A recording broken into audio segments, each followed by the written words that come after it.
खुलुमबाय गोजोन फुंबिलिनि बयनिसिमबो गाहाम हामलायनायजों लोगोसे नोंथांमोनखौ आंनि बर' हेडलाइन आपडेट निउज चेनेलाव बरायनाय जाबाय। नोंथांमोननि थाखाय आं फिन गोदान खौरां लाना फैबावबाय। आसा खालामो खौरांखौ नोंथांमोना जोबजासिम नायलांगोन। इलेक्शन कमिशन अफ इन्डियाया भारतनि मोनबा रायजोफोरनि लेजिस्लेटिभ एसेम्बलि अफ इलेक्शननि भट होनाय अक्ट'खौ फोसावनानै होबाय।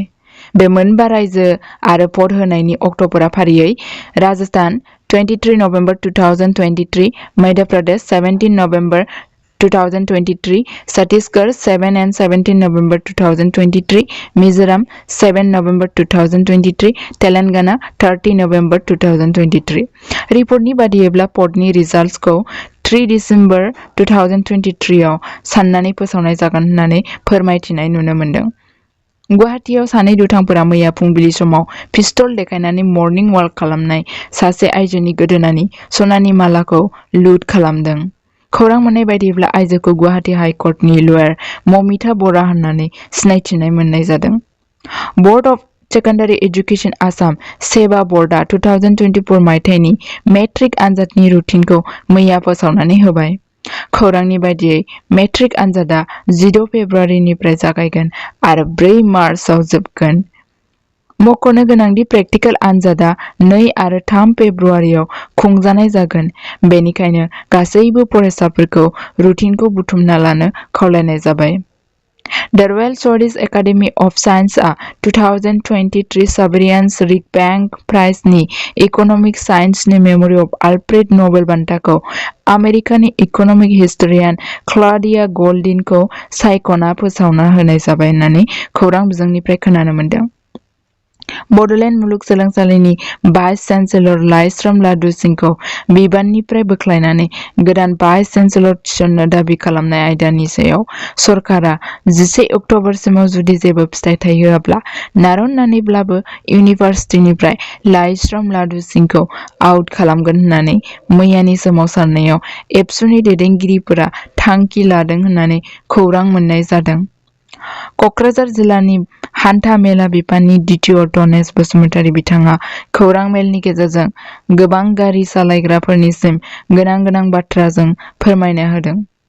मेनुएल आरसि आरो मेनुएल ड्राइभिं लाइसेन्सखौ दासिमबो सोलिगासिनो थानाय सुबुंफोरखौ थाबैनो 31 अक्ट'बरनि सिगां अनलाइननि गेजेरजों एप्लाइ खालामना डिजिटेल खालामनो अफिसाव जमा हैनो खावलायनाय जादों। खौरांनिफ्राय मिथिनो मोननाय बायदिब्ला 1 नभेम्बरनिफ्राय मेनुएल आरसि आरो ड्राइभिं लाइसेन्सजों हमजायोब्ला नोंथांमोनहा नोगोद 20,000 रांसिम जरिमाना होनांनोबो गोनां जागोन होननानै खौराङाव फोसावदों।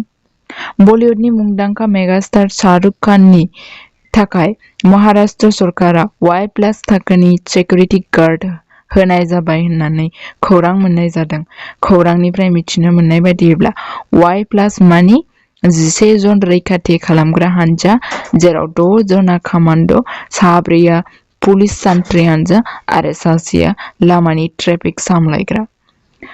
मैयानि जानानै थांनाय आसाम केबिनेट मिटिंआव आसाम गभर्नमेन्टआ माखासे गोनां आयदाफोरनि सायाव थांखि लानाय नुनो मोननाय जादों, जेरै काजिरङा नेशनेल पार्कआव जुडिशियेल गेस्ट हाउस बानायनाय आरो गोबां सरकारि अफिसफोर बानायनाय।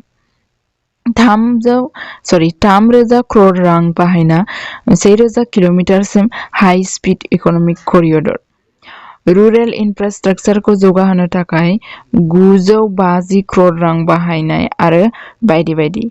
मैया आसामनि गिबि मन्थ्रि डक्टर हिमन्त बिश्व शर्माया गुवाहाटीनि नारेंगी मिलिटारि स्टेशन केम्पआव बीर लाचित बरफुकननि मुसुखाखौ बेखेवना होबाय। इजराइल आरो पालेस्टाइन हादरनि गेजेराव दावहा सोलिगासिनो। मख'नो गोनांदि बै दरनै हादरनि दावहायाव दासिमाव 1,100 निबो बांसिन सुबुंफोरनि जिउ गोमाबाय होननानै खौरां मोननाय जादों।